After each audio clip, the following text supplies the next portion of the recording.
हमारे साथ सीप पहूजा भी इस वक्त स्टूडियो में मौजूद हैं, नीट एजुकेटर हैं अनअकैडमी से। सीप, पहले तो जरा एक क्लैरिटी ये दीजिए कि ये जो मॉक पेपर होते हैं, जो ये गेस्ट पेपर कहा जा रहा है, तो ये गेस्ट पेपर सभी कोचिंग सेंटर्स में कोई कॉमन पेपर्स आते हैं किसी पब्लिशिंग हाउस के, या फिर हर कोई अपना अपना कोचिंग सेंटर अलग गेस्ट पेपर देता है बच्चों को?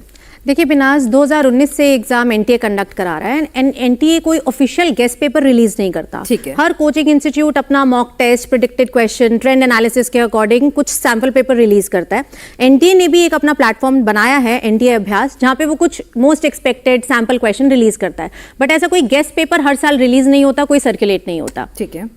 बट इस साल बहुत दुख की बात है कि 22 लाख बच्चों ने इसमें अपीयर किया। एंड इससे होता क्या है, जब भी कोई भी पेपर लीक होता है ना, तो बच्चा कभी लो मार्क्स स्कोर करे उससे वो रिकवर कर जाएगा, लेकिन बच्चा सिस्टम फेलियर से रिकवर करना बहुत मुश्किल है। बच्चे को लगता है मैं किससे फाइट कर रहा हूँ, मैं अपनी मेरिट से फाइट कर रहा हूँ या फिर मैं सिस्टम की नाकामियों से फाइट कर रहा हूँ।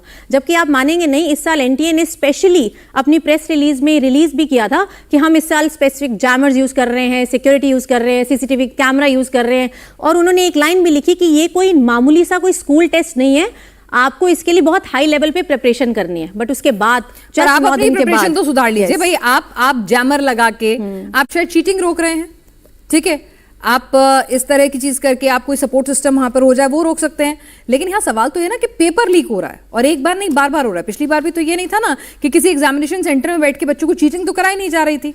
बच्चों को पहले से पेपर लीक हो गया था, एक रात पहले अपने पास बुला के उनको पेपर दिया नहीं गया था। आपको बता दें, पेपर सर्कुलेट नहीं किया गया था, उनको आंसर्स रटवाए गए थे उसी ऑर्डर में, और इस तरह से उन्होंने अच्छा हाई स्कोर किया था। तो ये तमाम चीजें थी। तो हर बार इस तरह के पैटर्न्स अलग अलग आते हैं।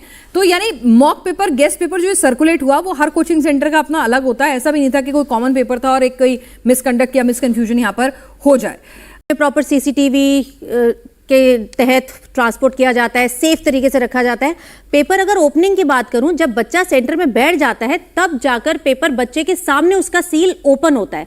यानी कि ये जो लीक हुआ है, इससे पहले जिन जिन लोगों के हाथ में गया है, someone would have copied it, उसका स्क्रीनशॉट लिया है, उसको टाइप किया है।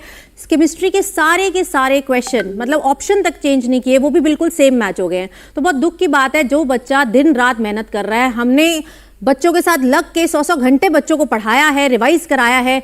अब उस एक ऑनेस्ट बच्चे की अगर मैं पर्सपेक्टिव से देखूं तो उसका भरोसा यहाँ पर उठ चुका है सिस्टम से कि यार मैं क्यों कर रहा हूँ, मेरी फाइट किस चीज से है। जिन बच्चों का तो कम स्कोर है उनको तो चलो एक और चांस मिला है, बट जिन बच्चों का स्कोर बहुत अच्छा आ चुका था, 700 नंबर आ रहे थे, 650 नंबर आ रहे थे, अब उन बच्चों को तो फिर से प्रिपेयर करना पड़ेगा। उनका डाउट हो जाता है कि दोबारा वो इतना स्कोर कर पाएंगे या नहीं कर पाएंगे।